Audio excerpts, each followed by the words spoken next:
Hi, welcome back to Coach's Corner. It's State Golf Week. It's also Regional Baseball Week. We're still a week away from the State Baseball Tournament, and the gentleman to my left would certainly like to be part of that. His team has some big things to do this week if they're going to be part of that, but our Ponca City baseball team had a terrific season with 17 wins this year. We welcome in Coach Freeman, our baseball coach, and Jared, congratulations. You guys had a really good season. You won 17 ball games, and I know there's a lot of pressure as you go into the regional play this week, but boy, you guys had a good year, didn't you?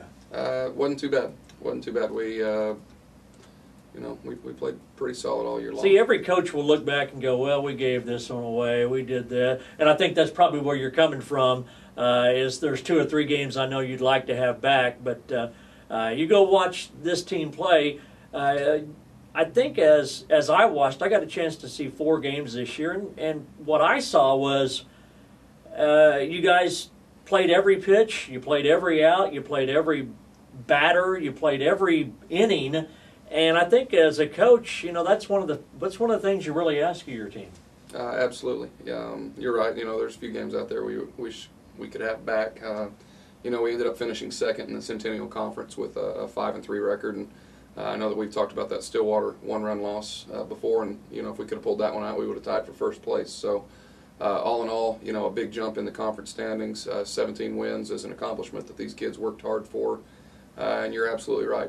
One of our things that we preach to these kids is that every pitch is a new game, and it's a new battle. And if you take one pitch off, that might be the ball game. And they've done a good job most of the time hooking up and staying hooked up for 7 innings. Lots of highlights this year. For me, one of them was senior night where Enid came to town, and of course Enid traditionally has a very strong baseball program, a very strong presence in our conference in this area of the state, and you don't know how it's going to go every year, Coach, but you took them to the woodshed on senior night and you got a doubleheader victory.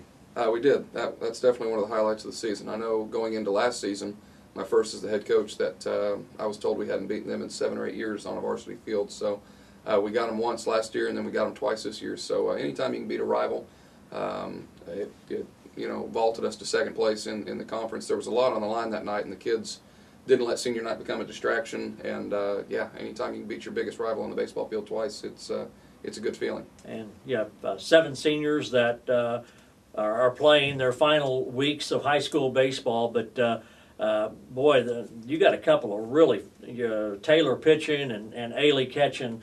Those 2 young guys, they've kind of been the solidifying factor for your team this year.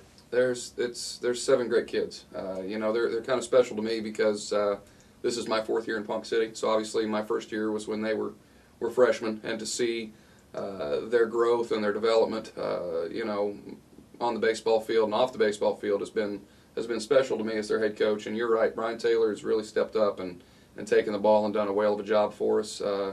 Eric behind the dish, catching, hitting, really, our team knows he's the guy that gets us going, and he's the leader, and he's done a great job. And we've got kids like Zach Parks that did a good job for us, Caden Williamson, Kelby Bales, Charles Miller, DJ Bishop.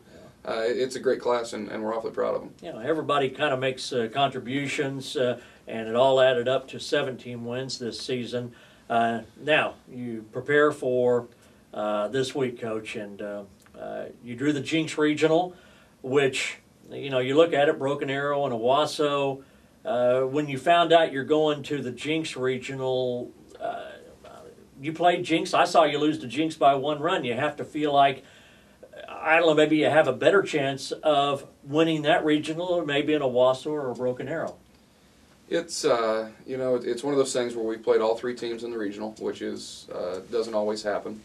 We beat Muskogee 5-0. Bixby beat us 7-2 down in Dallas, and we went 10 innings with Jinx, and they ended up beating us 5-2 in extra innings there. Really, for us, all in all, if you were to look at the 4 brackets that came out on the east side, it's probably the best draw that we could have gotten. We know that we've got to play well. We know that Bixby's the number 12 team in the state for a reason. They're good. Jinx is obviously number 4 in the state for a reason. But it's one that we feel like if we do what we do, which is pitch well, play good defense, come up with a couple of timely hits, there's no reason we can't go over there and make some noise and be extremely competitive. And we've got a chance if we do things right. Now, your first game, you open with Bixby, which is, I assume, the 2 and the 3 seeds playing there, and then Jinx plays Muskogee. Have you thought about how you're going to go into that game, how you're going to handle it, who you're going to pitch, that type of thing? We have. We've talked about it with the kids, too, so they know the game plan. We're going to give the ball to Chris Law against Bixby. And then, we're going to go with them full tilt and hopefully get ourselves a win and come back Thursday with Brian Taylor against Jinx. Chris threw 10 innings against Jinx, pitched well, lights out for 10 innings, deserved to win. And then Brian threw 7 innings against Bixby. So we're going to kind of flip it on them a little bit and not let them see those kids, for like Chris, that'd be the 7th, 8th, and 9th at-bats that they got on him. So we're going to set it up with Chris on Wednesday and hopefully get ourselves a win and then come back with Brian against Jinx on Thursday. Well, in a double elimination format like this, it's so important, isn't it, Coach, to win that first game? Very rarely, sometimes it happens, but it's tough to come out of the loser's bracket. It sure is. I mean, obviously, you want to get a chance to play in that winner's bracket game, and then, if you win that ball game, you're 2-0 and you're in the driver's seat. So, we're going to put everything we've got into focusing on Bixby right now. Obviously, you can't look ahead to Jinx, but Bixby's a good ball club. They're the two seed for a reason, but we're looking forward to the challenge. And those 2 young men you mentioned, Chris and Brian, they've kind of been your 1-2s, maybe not in that order, but they've been the guys that you've given the ball most to this season. We have. We like to say 1A and 1B because they both have been just lights out, awesome for us this year. Of all the things that we weren't sure about going into the season, with a few losses of kids here and there, and coming into the season, the pitching was our biggest question mark, and those 2 have really stepped up, and they want the ball every time they can get it. They hate when we get them off the bump, and they want to stay in the ball game, and without them, we certainly aren't 17-13 like we are. They've done a great job. Everybody should be pretty well rested. Your last game, I believe, was, Friday, so you've given everybody, they'll have about 5 days of rest, so. And I know that's always a factor, especially when you depend upon 2 guys like that. They both should be pretty well rested. They should. I know Chris had been thrown on a lot of 3 days rest here lately and was starting to show some signs. His first real season of varsity baseball, showing a few signs of wear and tear. So it's been especially good for him to get 4 or 5 days off.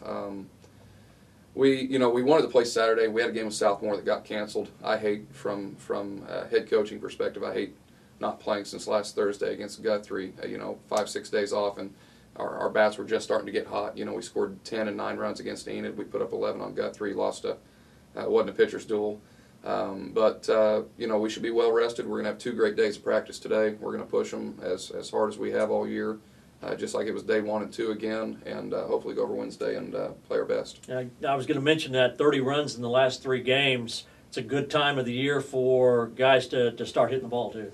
It is. We talk about that balance 1 through 9 in the lineup, and Parker and Eric Ailey have been just absolute rocks for us, hitting over 450, both of them on the season. But I've told the kids all year, when you guys around them pick it up, we're going to be pretty dangerous, and that's happened the last, really the last 2 weeks. We put 11 up on Perry, we beat Bartlesville. And then this past week with Enid and Guthrie, we scored a lot of runs, so hopefully we can carry those hot bats over to Jinx with us. Coach, what time's our first game? We play Wednesday at 1:30 against Bixby. So you have the afternoon game, and then there'll be a game after that. And I guess if you win that one, you get to come on back home. If you lose it, you got to stick around for that long day-night doubleheader thing. So it is. I guess there's some incentive there for the guys too. There is. I've said this before, but of all the challenges I've had in coaching, coming back and playing that losers bracket game, is one of the bigger challenges that I've been faced with, and I don't know what the right words or what the right button is to push, but we'd rather not have to deal with that. Absolutely.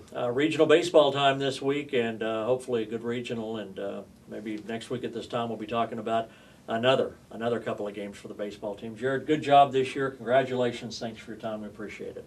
Jared Freeman, our baseball coach, regionals this week, and that's this week's Coach's Corner.